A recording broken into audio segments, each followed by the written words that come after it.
نحمده ونشكر لله سبحانه وتعالى.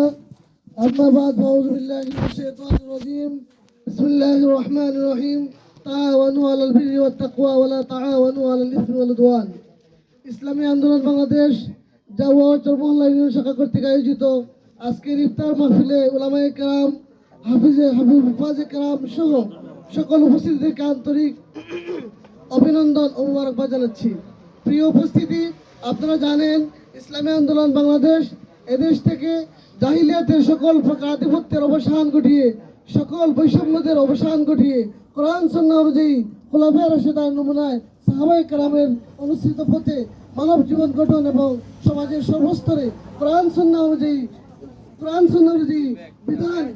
সংবিধান কায়েমের জন্য কাজ করে যাচ্ছে। ইসলামী আন্দোলন বাংলাদেশ এদেশে একমাত্র ইসলামকে কিভাবে ক্ষমতায় নিয়ে যাওয়া যায়, ইসলামকে কিভাবে সর্বোচ্চ পর্যায়ে নিয়ে যাওয়া যায় সে লক্ষ্যে কাজ করে যাচ্ছে। ইসলামী আন্দোলন বাংলাদেশ এটা লালন করে যে আমরা কখনো বাতিলের কাছে মাথা নত করব না। আমরা শির কেটে দিতে পারি কিন্তু মাথা নত করব না, শির নত করব না।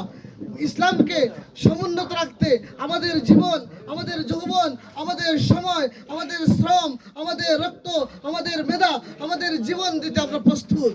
আমরা প্রয়োজন হাজারবার শাহাদাতের পেয়ালা পান করতে রাজি আছি। এরপর ইসলামকে কখনো মাথা নত করতে দিব না। আমরা ইতিহাস জানি, সাহাবায়ে কেরাম যখন 10,000 ছিলেন, সারা পৃথিবীর কাফির কুফফারদের চোখে আঙ্গুল রেখে মক্কা বিজয় করেছিলেন।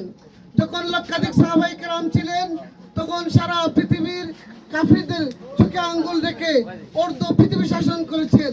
আজকে 200 কোটির বেশি মুসলমান, অথচ আমরা প্রত্যেক এলাকায়, প্রত্যেক দেশে, প্রত্যেক স্থানে স্থানে মুসলমানরা নির্যাতিত, নিপীড়িত।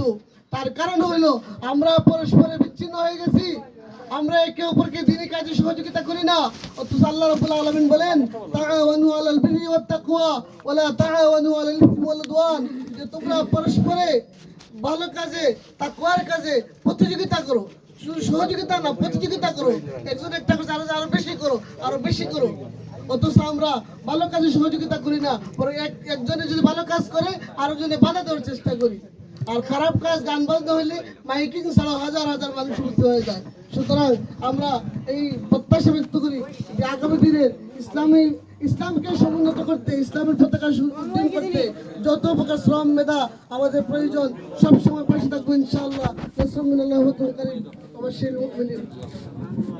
اللهم صل على محمد وعلى ال محمد كما صليت على ابراهيم وعلى ال ابراهيم. ربنا ظلمنا انفسنا وان لم تغفر لنا